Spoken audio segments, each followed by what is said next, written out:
Saudara untuk kembali menyaksikan satu buah video, di mana video ini adalah ceramah seorang ustadz yang sejujur-jujurnya, bahkan dengan fasih menceritakan apa yang ditulis oleh Alkitab.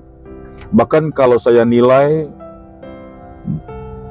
Bapak Ustadz ini mengutip sejarah-sejarah Alkitab dan mengcombine kepada Al-Quran, dan menurutnya sejarah yang ditulis di dalam Alkitab adalah sejarah yang pertama sekali dan agama Islam mengadopsinya.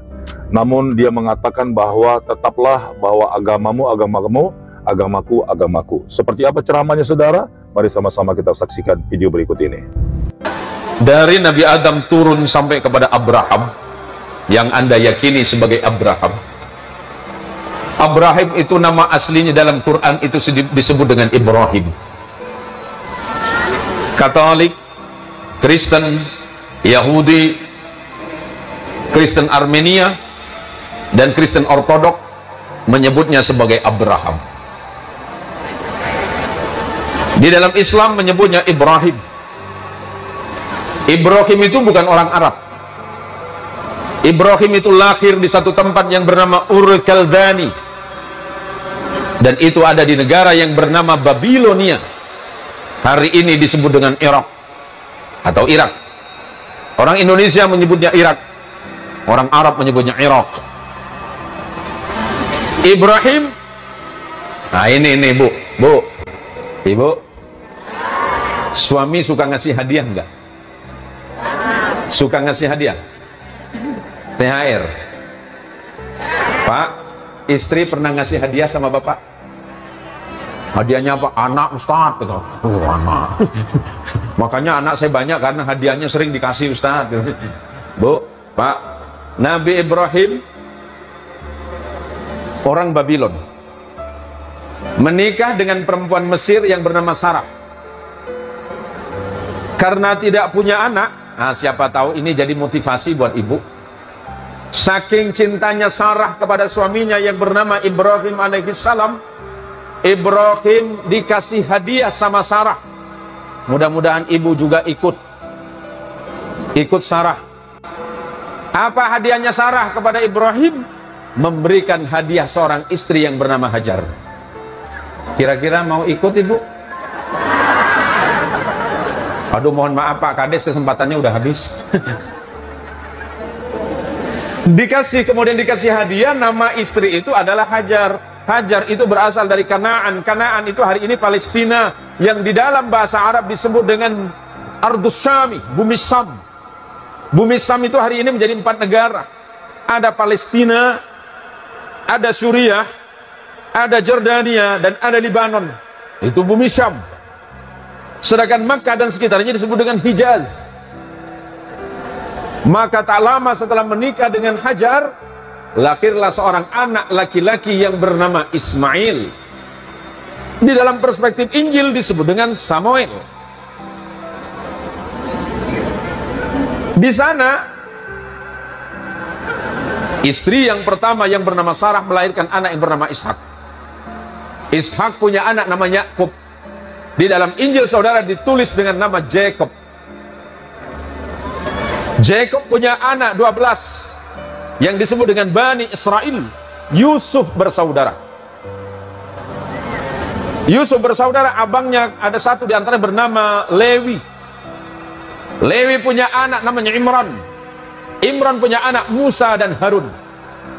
Di sebelah sini abangnya Lewi punya abang namanya Yahuda, yang kemudian nanti beragam menjadi agama Yahudi. Yahuda punya anak, keturunannya bernama Daud. Daud di dalam Injil disebut dengan the King of David. Ya, kita sudah mendengarkan bagaimana isi daripada ceramah Ustadz Zain ini saudara. Buat kita itu tidaklah menjadi sesuatu yang mengherankan, karena di Al-Quran sendiri mengatakan bahwa Alkitab itu adalah induk daripada Al-Quran. Jadi tidak mengherankan kalau sebagian, bahkan hampir setengah dari apa yang dituliskan di Al-Quran itu itu semuanya diambil dari sejarah yang tertulis di dalam Alkitab. Ya, itu sebabnya Ustadz Zain ini bisa dikatakan cukup menghafal ya sejarah-sejarah, bahkan keturunan-keturunan dari zaman Adam sampai tadi kita dengar ke zaman Abraham, lalu Abraham anaknya Ishak, dan Ishak itu lahir dari perempuan yang bernama Sarah, lalu Samuel, lalu Ismail itu siapa ya, dan ibu daripada Ismail ini siapa, dan kenapa Abraham bisa sampai melahirkan Ismail. Dan Ustadz ini bisa dikatakan cukup pintar atau sangat mengerti sejarah-sejarah itu, saudara.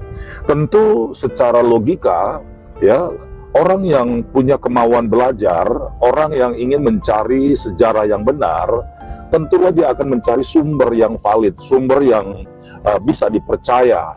Nah, sudah pasti bahwa Ustadz Zain ini dia selalu membuka, bahkan membaca Alkitab untuk membuat satu studi perbandingan dengan apa yang dia yakini, yaitu di Al-Quran. David punya anak namanya The King of Solomon, yang disebut dengan Sulaiman. Sulaiman punya 2 orang anak tidak jadi nabi, namanya Yarub'am dan Yarub'im. Turun ke sini, punya keturunan yang bernama Imran, yang bernama Hana. Hana punya anak dengan suaminya yang bernama Imran. Hana punya anak bernama Maryam. Di dalam Injil disebut dengan The Virgin of Mary, perawan Maria. Islam menyebutnya Maryam.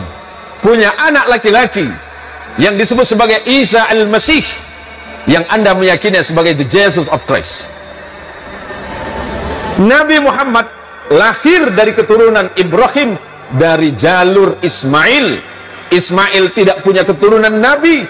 Setelah 3000 tahun lebih, tidak ada kenabian di bangsa Arab, melainkan hanya seorang keturunan yang bernama Muhammad sallallahu alaihi wasallam bin Abdullah bin Abdul Muttalib bin Hashim bin Abdi Manaf bin Qusay, terus nanti kepada Haidar kepada Ismail, Ismail kepada Ibrahim alaihi salam. Artinya Nabi Isa dan Nabi Muhammad sallallahu alaihi wasallam satu asal usul yang bernama Ibrahim atau Abraham, cuma beda nenek. Neneknya Isa itu perempuan Mesir yang bernama Sarah, neneknya Nabi kita Muhammad sallallahu alaihi wasallam bernama Hajar yang berasal dari Palestina atau Kanaan. Jadi biar jelas, jadi biar tidak saling tuding, tidak saling tuduh, kemudian saling membenci di antara sesama. Yakini apa yang Anda yakini, Islam yakini apa yang kita yakini, dengan tetap menghormati perbedaan-perbedaan yang ada. Itulah Islam, harus tetap menghormati perbedaan. Tapi ketika bicara soal akidah, lakum dinukum waliyadin. Itulah indahnya Islam. Nah, saudara-saudara yang diberkati oleh Tuhan, betapa bangganya kita menjadi umat Kristen yang mempunyai Bible atau Alkitab, ya, bahwa sesungguhnya seluruh sejarah yang ada di muka bumi ini sebenarnya di Alkitab itu sudah ditulis, bahkan nama kota-kota, negara-negara, bahkan kejadian-kejadian yang pernah dulu terjadi itu kita bisa pahami sampai hari ini kalau kita mau belajar dan rajin membaca Alkitab.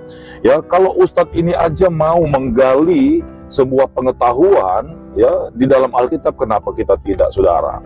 Dan satu hal adalah kiranya semua ustadz-ustadz yang ada di Indonesia ini atau di seluruh dunia ini ya berlaku seperti Ustadz Zain ini. Ya, dia dengan jujur dan dengan apa adanya dia menceritakan ulang seperti apa yang dicatat di dalam Alkitab, sekalipun dia lebih banyak membuat sebuah pengertian atau nama yang dituliskan lewat bahasa-bahasa yang dituliskan oleh bahasa Arab atau yang di Al-Quran. Tetapi tidak bisa disembunyikan bahwa setiap potongan-potongan nama atau kisah yang disebutkan itu semuanya mutlak dan jelas, totally, itu semuanya ditulis dari dan didapatkan dari Alkitab. Oke teman-teman, selamat datang di channel ini. Kita baca komentarnya karena komentarnya seru-seru nih. Komentar yang pertama dari Mangapul Sinabariba. Isi Alkitab berurut dan runut mulai dari penciptaan hingga kelahiran Yesus. Dan nama Yesus tersebut dibuat sendiri oleh Tuhan Allah melalui firman-Nya langsung kepada Maria atau Maryam. Serta isi Alkitab tidak lompat sana lompat sini alias amburadul. Lanjut Pak Ustadz. Komentar yang berikut dari Timotius Nomleni. Apa Ustadz ceramah tidak membawa Al-Quran? Karena jalannya buntu, sehingga harus masuk Injil, karena Injil itu adalah kebenaran sejati. Yang berikut dari Effendi. Sarah bukan orang Mesir, tapi Hagarlah orang Mesir.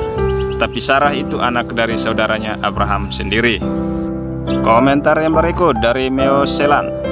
Roh Kudus memberkati Bapak Kiai untuk dapat menyatakan kebenaran sesungguhnya yang tertulis dalam Alkitab. Terpujilah Tuhan Yesus kekal selamanya. Yang berikut dari Maria Purwati. Puji Tuhan, semoga banyak orang yang semakin penasaran untuk mengetahui isi Alkitab. Semoga nama Tuhan Yesus dimuliakan. Amin. Komentar yang berikut dari Robert Pasaribu.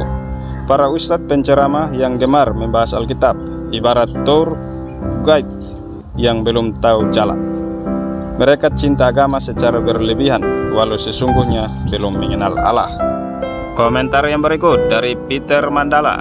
Sudah saatnya kebenaran dibukakan supaya semua manusia digiring kepada jalan kebenaran yang sesungguhnya. Coba contoh yang terjadi sekarang, agama Islam yang mengadopsi isi Al-Quran, dan sekarang kita semua di berbagai tempat dan negara hanya ada kekacauan dan saling membunuh, saling membenci, bahkan saling menghakimi. Oke teman-teman, sampai di sini saja kita baca komentarnya. Sampai jumpa di video berikutnya. Tuhan Yesus memberkati kita semua.